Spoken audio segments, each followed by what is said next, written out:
Assalamualaikum warahmatullahi wabarakatuh. Perkenalkan, nama saya Umi Atifa dari Program Studi Pendidikan Matematika Universitas Muhammadiyah Profesor Dr. Hamka.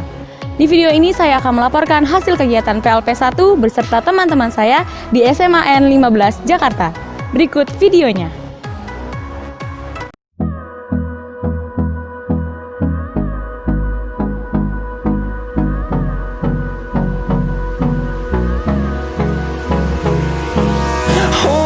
Close till I get up. Time is barely on our side. I don't wanna waste what's left. The storms we chase are leading us, and love is all we'll ever trust. Yeah, no, I don't wanna waste what's left. And on we'll go, through the wastelands, through the highways, till my shadow turns to sun rays. And on we'll go, through the wastelands, through the highways, and on we'll go.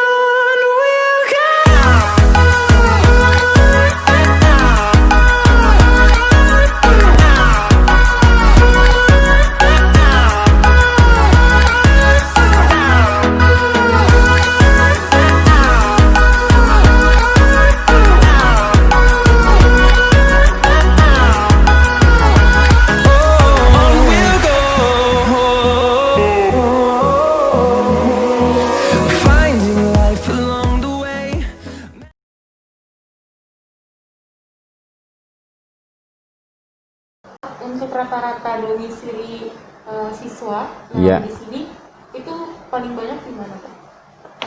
Paling banyak domisili siswa SMA Negeri 15 itu meliputi sebagian besar itu adalah bertempat tinggal di Kelurahan Sunter Agung, Kelurahan Warakas, Kelurahan Papanggo, lalu Kemayoran, sebagian dari Pademangan, sebagian dari daerah Koja, Tanjung Priuk, semuanya ya hampir segitu.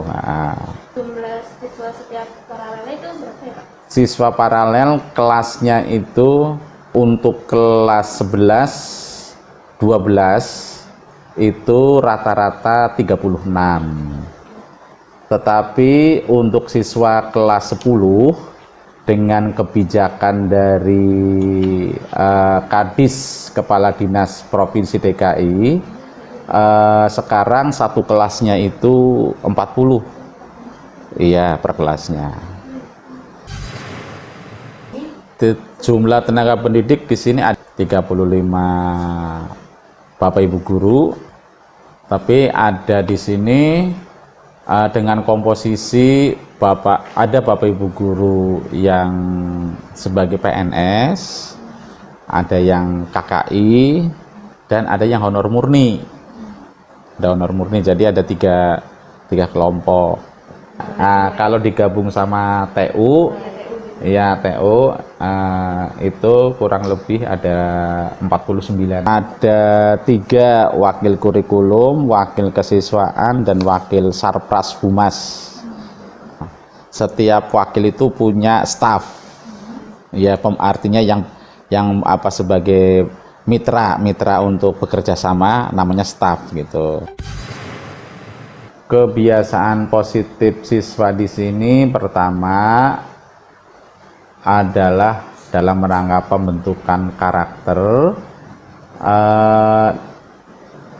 15 menit sebelum belajar, ketika normal itu bagi siswa-siswi yang beragama Islam dia tadarus. Lalu yang non muslim dia akan berkumpul tersendiri, dibina oleh guru pembinanya, namanya kegiatan kerohanian.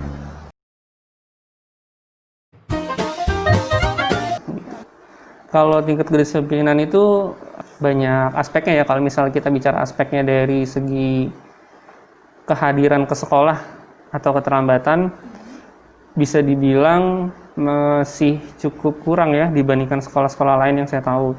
Keterlambatan itu masih jadi masalah yang paling besar di sini waktu sebelum PJJ ya, itu pembelajaran normal.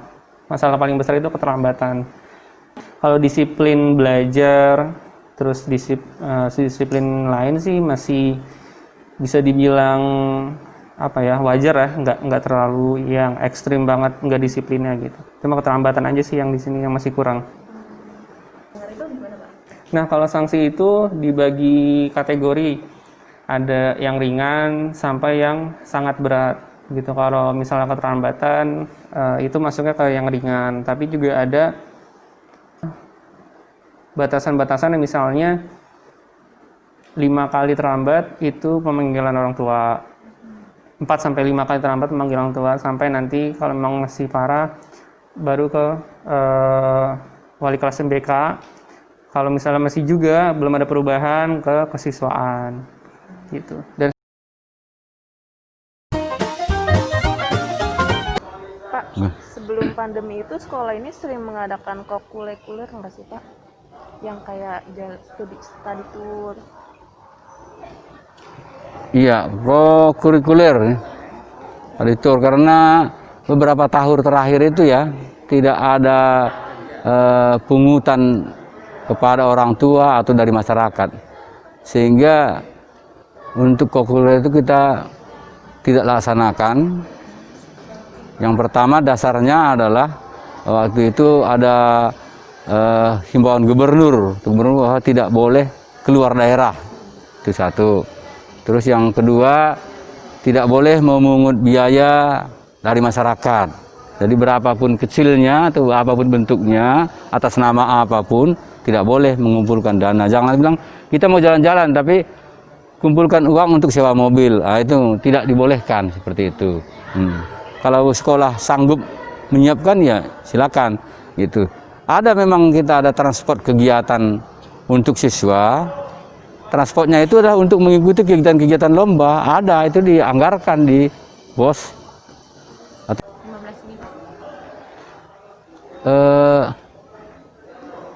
Ini saya cerita yang terakhir ya.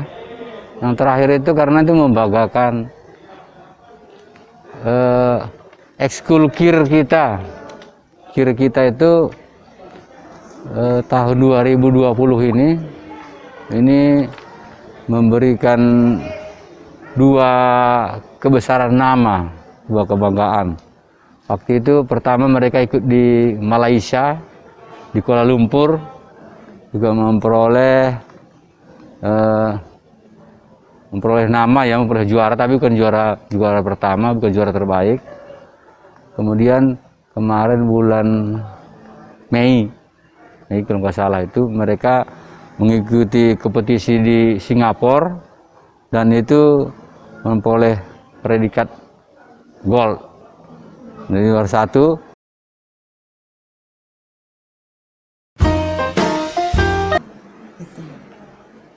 Laboratorium ada. Kebetulan semua untuk laboratorium IPA kita lengkap. Ada laboratorium fisika, kimia, biologi, dan tempatnya pun masing-masing. Jadi nggak bercampur. Itu udah menunjang buat peserta didikan ini? Sudah. Semua prasarana yang dibutuhkan untuk siswa sudah mencukupi untuk praktikum. Proses peminjaman buku. Nah, ini juga ya kami sudah mengatur, jadi bagaimanapun di kondisi yang seperti ini kan kita tidak boleh ada pengumpulan massa ya, nggak boleh ada anak yang datang ke sekolah dalam jumlah yang besar. Jadi sekolah sudah mensiasati, jadi melalui kepala perpustakaan membuat jadwal 1 hari itu 1 kelas. Jadi diatur bagaimana biar mereka tidak bertumpuk, jadi dibatasin wali kelas kerjasama dengan perpustakaan. Jadi misal 1 jam ini, karena 1 kelas kan yang kelas 11, 12 kan jumlahnya 36 siswa, jadi dibagi menjadi 4 waktu. Jadi 1 jamnya 9 siswa. Dan itu siapa-siapa wali kelas koordinasi dengan siswanya gitu.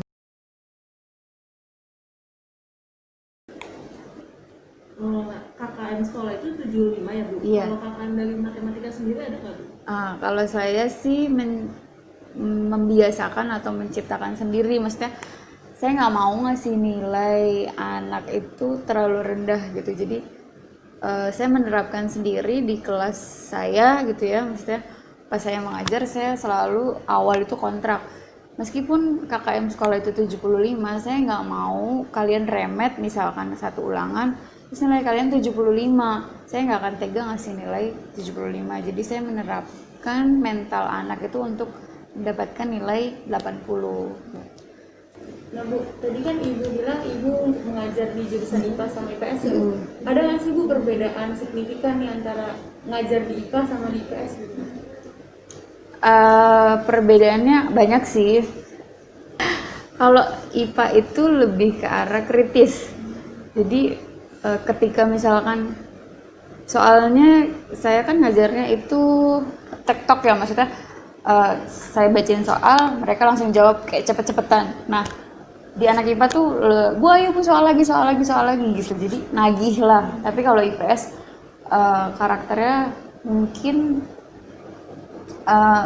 Bu tunggu. Jadi mereka lebih lama daripada anak IPA. Jadi kadang ya udah yang pinter di IPS itu nungguin dulu temennya, terus karena banyak yang nggak paham, jadinya saya yang ngejelasin lagi gitu, atau metodenya saya ubah. Jadi kalau misalkan satu udah ngerti, jelasinlah ke teman sebelahnya kayak gitu. Jadi apa ya, tutor sebaya lah pokoknya.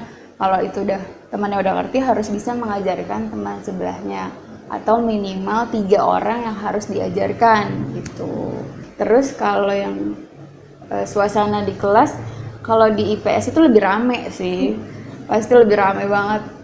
Belajar pun di bawah gitu, maksudnya mereka ngeliatin saya nggak duduk di kursi gitu, jadi mereka lebih kekeluargaannya lebih enak gitu. Tapi kalau anak IPA ya anteng gitu. Guru itu yang pertama harus kerja ikhlas, itu satu. Cerdas, kreativitas, baru berkualitas dan tuntas. Setiap tindak tanduk kita harus bisa jadi teladan buat anak-anak, teladan yang baik. Itu yang kedua. Ya, terus harus menguasai materi yang mau diajarkan. Jadi pelajaran berikutnya kita sudah rancang kian gitu. Untuk membuat anak itu tertarik, itu yang paling utama untuk guru. Jangan sampai anak itu benci sama pelajaran kita. Seumur-umur dia takkan bisa ngerti pelajaran kita kalau sempat anak itu benci. Tapi kalau sudah sempat tertarik, sesulit apapun dia pasti nyari tuh sampai ketemu.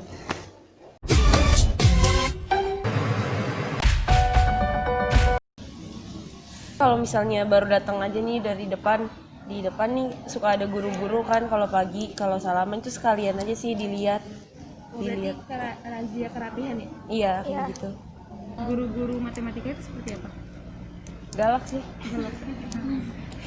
Galaknya tuh di kelas doang, cuma kalau di luar asik lagi gitu. Ya.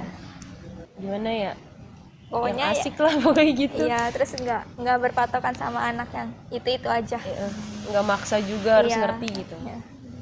Pas kelas 10 itu aktif banget kepala, belajar tentang alam. Kalau aku futsal sih sama bulu tangkis.